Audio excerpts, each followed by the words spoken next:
Hello everyone, आप सभी का स्वागत है हमारे स्पेस चैनल में। और आज हम करने वाले हैं इंग्लिश का टॉपिक स्पीच, जो कि हर किसी क्लास के लिए इम्पोर्टेंट है और हर किसी क्लास में आती है। तो सबसे पहले तो देखते हैं कि हमारे पास जो स्पीच है ये हम हमेशा 3 पैरा में लिखते हैं, ठीक है। जिसमें सबसे पहले हम लिखते हैं इंट्रोडक्शन, सेकंड में लिखते हैं कंटेंट एंड थर्ड में लिखते हैं थैंक्स। तो ये हमारे पास 3 पैरा होते हैं। अब इंट्रोडक्शन में मेनली ये है कि हम इसको अपना इंट्रोडक्शन देते हैं कि हम कौन हैं, हम सबको ग्रीट करते हैं और इसी के साथ हम अपने टॉपिक के बारे में बताते हैं। फॉर द एग्जाम्पल मेरे पास स्पीच के लिए जो टॉपिक है वो है एजुकेशन। तो मैं यहाँ पे सबसे पहले क्या बोलूँगी, हेलो एवरीवन, हेलो मेरे रिस्पेक्टेड प्रिंसिपल, टीचर्स, मेरे डियर फ्रेंड्स, मेरा नाम प्रीति है और आज मैं स्टेज पे खड़ी हूँ एजुकेशन टॉपिक पे स्पीच देने के लिए। मेनली ग्रीट करना है, अपना नाम बताना है, टॉपिक का नाम बताना है। फिर कंटेंट, ये हमारा यहाँ पे मेन पैरा होता है जिसके हमें नंबर मिलते हैं।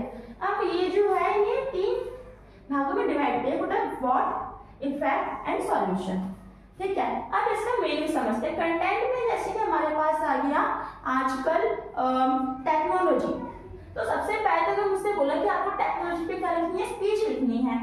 तो मैं सबसे पहले तो बताऊंगी कि आखिर में ये है क्या, फिर बताऊंगी कि इसका हमारी लाइफ पे इफेक्ट क्या पड़ता है, नेगेटिव और पॉजिटिव दोनों। और उसके बाद बताऊंगी कि अगर इसका कोई नेगेटिव इफेक्ट पड़ रहा है हमारी लाइफ पर तो हम उसका कैसे सॉल्यूशन कर सकते हैं, ठीक है। अब आते हैं हम यहाँ पे अपने थर्ड पैरा पे, जिसमें आता है हमारे पास थैंक्स गिविंग। थैंक्स गिविंग का मेनली मीनिंग ये है, अगर मैं इसको बोलूं तो मैं आप सभी को शुक्रिया अदा करना चाहती हूँ कि आपने मुझे ये अवसर दिया कि मैं आप सबके सामने अपने भाव को प्रकट कर सकूं। और इसमें हम फिर लास्ट में कुछ कोट्स लिखते हैं। कोट्स का मीनिंग होता है कुछ राइमिंग टाइप्स की, जैसे कि मेरे पास एजुकेशन है तो मैं कैसे लिख सकती हूँ, education is very important to our life. तो ऐसे में यहाँ पे कुछ राइमिंग जो लाइन्स है वो मैं थैंक्स में लिख सकती हूँ। जल्दी से इसको इरेज करते हैं और अगले टॉपिक पे बढ़ते हैं। हम आते हैं यहाँ पे अपने अगले टॉपिक पे, जिसमें हम लिखेंगे कि हम इंट्रोडक्शन में क्या क्या लिखते हैं स्पीच के। तो सबसे पहले हम ग्रीट करेंगे हमारे फ्रेंड्स को, हमारे प्रिंसिपल को एंड टीचर्स को। तो हम क्या लिखेंगे, hello and good morning my respected principal, teachers and my dear friends, ठीक है। इतना लिखने के बाद हमने ग्रीट करा, गुड मॉर्निंग। उसके बाद my name is Preeti from class 11। अब आपको यहाँ पे अपना इंट्रोडक्शन देना है कि मेरा नाम प्रीति है और मैं 7th क्लास से हूँ। अब अगर आपके क्वेश्चन में कोई और नाम आता है, यहाँ पे वाला नाम यूज करोगे। अगर नहीं आता है तो आप यहाँ पे XYZ लिखोगे। सेम यही जो प्रोसेस है आपको क्लास में भी होगा। अगर आता है तो अच्छी बात है, अगर नहीं आता तो आप यहाँ पे XYZ लिख के छोड़ सकते हो। फिर today I stand here for express, मैं आज यहाँ पे खड़ी हूँ क्यों, because my views on topic, मुझे अपने भावों को प्रकट करना है। और यहाँ पे जो आपके पास पेपर में टॉपिक दिया होगा आप यहाँ पे वाला टॉपिक लिखोगे। और एक और बात, जब आपके पास क्वेश्चन मिलेगा तो उसमें आपको टाइटल लिखना नहीं बोलता, क्योंकि उसके लिए आपको 1 नंबर मिलते हैं। अब हम आते हैं अगले टॉपिक पर। अब हम आते हैं अपने पैरा 2 पर। इस पैरा में अब हमारे पास अब कोई भी टॉपिक आता है तो उस टॉपिक, जैसे कि एजुकेशन आया तो मैं यहाँ पे क्या लिखूंगी, एजुकेशन की और डेफिनेशन लिख दूंगी। उसके बाद एजुकेशन हमारी लाइफ में क्या इफेक्ट करता है वो मैं लिख दूंगी। अब ये तो पॉजिटिव टॉपिक है, लेकिन अगर मेरे पास टेक्नोलॉजी आता है या फिर जंक फूड आता है तो यहाँ पे मैं सेव करूंगी। पहले देखूंगी कि आगे में ये है क्या, सेकंड इसका प्रभाव हमारी लाइफ पे क्या पड़ता है, और थर्ड इसके सजेशंस कि हम टेक्नोलॉजी से हम कैसे बच सकते हैं, उसके जो नेगेटिव जो इफेक्ट्स पड़ते हैं हमारी लाइफ पे हम उससे कैसे बच सकते हैं। अब फॉर द एग्जांपल यहाँ पे आपके पास है क्या, जंक फूड।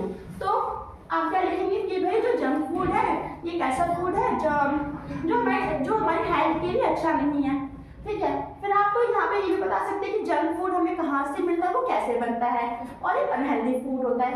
फिर आप यहाँ पे बताइए कि इसके इफेक्ट क्या होता है हमारी लाइफ में, मतलब कि जो जंक फूड है ये हमारे लिए कितना खतरनाक है, आप यहाँ पे फिर वो बताएंगे।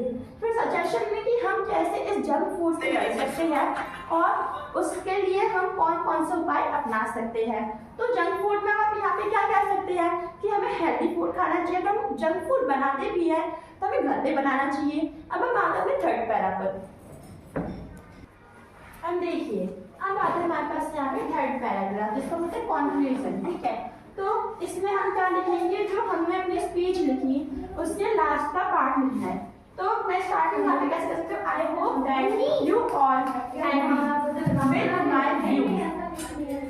ठीक है, मुझे आशा है कि आप सब, मैंने जो यहाँ पे बोला है, जो आर्ग्यूमेंट्स है उससे आप खुश होंगे। Thank you for giving me this opportunity. फिर आप यहाँ पे क्या लिख सकते हैं, धन्यवाद कि आपने मुझे ये मौका दिया कि मैं आप सबके सामने अपने भाव को प्रकट कर सकती हूँ। फिर आप क्या लिखेंगे, हैव अ नाइस डे। फिर आप लिखेंगे आप सभी को एक अच्छा दिन मुबारक हो।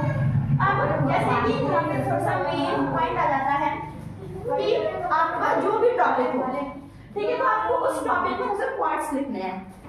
अब जैसे कि यहाँ पे सेव वर्ड, सेव वर्ड यहाँ पे ये है,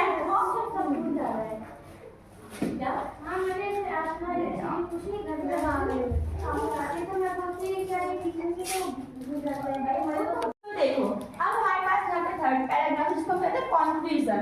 इस सबसे अंतिम जो लास्ट जो पैराग्राफ है वो है। तो अब हम यहाँ पे क्या लिख सकते हैं, I hope that you all agree with my views. मुझे आशा है कि आप सबके सब मेरे व्यूज से एग्री हो। Thank you for giving me this opportunity. आप सभी को मेरा धन्यवाद है कि आपने मुझे ये मौका दिया। और फिर आपको लास्ट में आप क्या लिख सकते हैं, आप हैव अ नाइस डे। ठीक है, अब देखिए, अब जैसे कि आपके पास कोई सी भी टॉपिक की आपके पास स्पीच आती है, ट्री के ऊपर, गर्ल के ऊपर, ठीक है, तो आपको ना उससे आपको कुछ कोट्स लिखने पड़ते हैं। अगर आपको कोट्स लिखते हो तो आपको अच्छे से अच्छे मार्क्स मिल जाएंगे। फॉर एग्जाम्पल, आपको ट्री के ऊपर आपने एक स्पीच लिखी है, तो इस स्पीच में हम यहाँ पे क्या लिख सकते हैं, सेव ट्री सेव वर्ड। ऐसे का आपके पास गर्ल्स के ऊपर एक स्पीच आती है, तो आप क्या लिखेंगे, save girl save word. So thank you हमारी इस वीडियो को देखने के लिए। Please like and subscribe.